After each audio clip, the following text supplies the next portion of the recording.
간단히 말하면 데이터 사이언티스트로 취업을 하지 마라.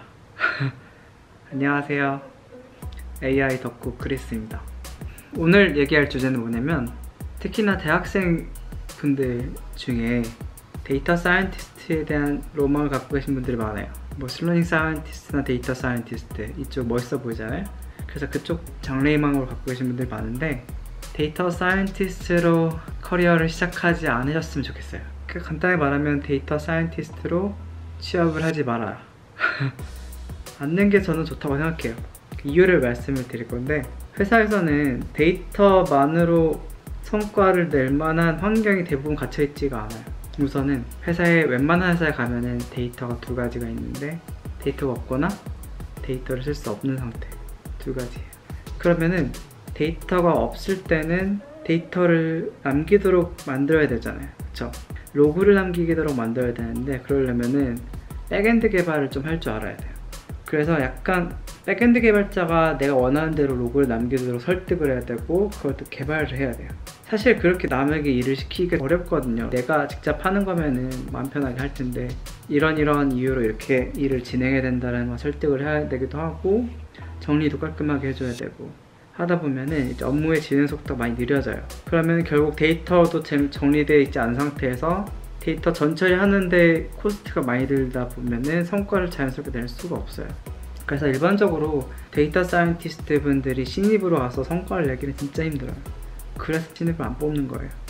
그럼 제가 추천드리는 건 뭐냐면, 백엔드 엔지니어를 시작하는 거예요. 백엔드 엔지니어로 커리어를 시작해서 데이터 사이언티스트 역량을 갖는 걸 추천드려요. 왜냐면은 제가 방금 말씀드린 것처럼 백엔드 엔지니어는 자연스럽게 빅데이터를 접할 수도 있고, 로그를 마음대로 설정할 수도 있어요.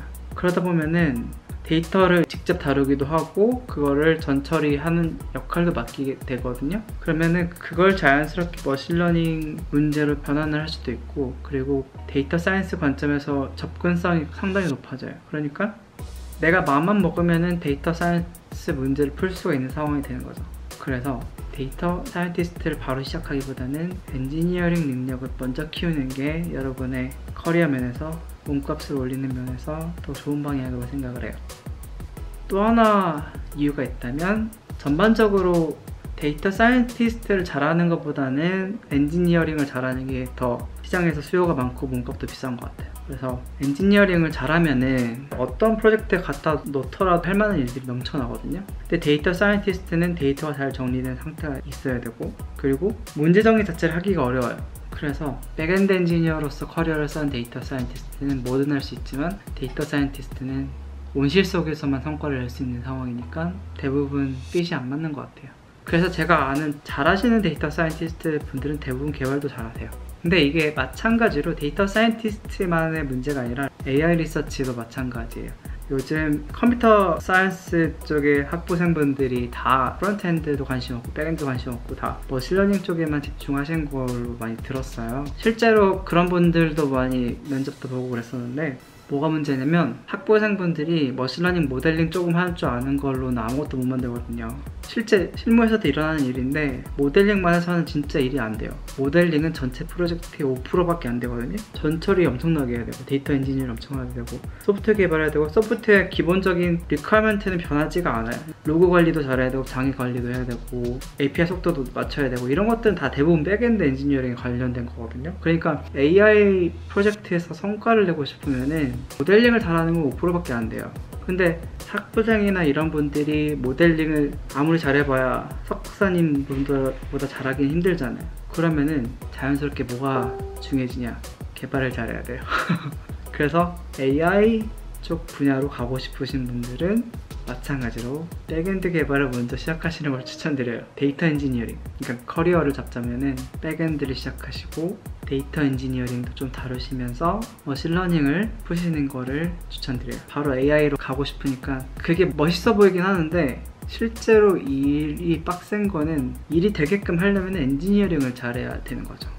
대부분 면접을 보거나 하시는 분들이 어떤 식이냐면, 개발은 잘 못해요. 근데 머신러닝 지식 조금씩 알아요. 그런 분들이 요즘 진짜 많아요.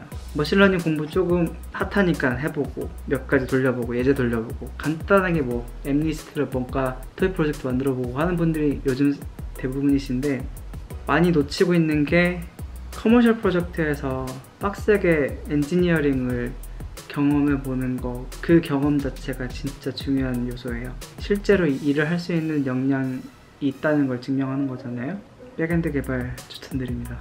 어떤 커리어로 가든 백엔드로 갔다가 데이터 엔지니어링 가기도 쉽고, 백엔드 갔다가 머신러닝 가기도 쉽고, 백엔드 갔다가 데이터 사이언티스트 가기가 쉬워요.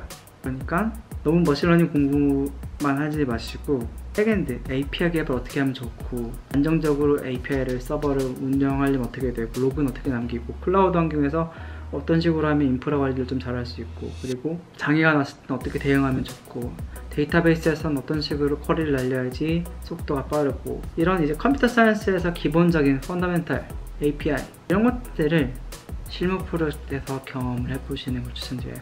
진짜로.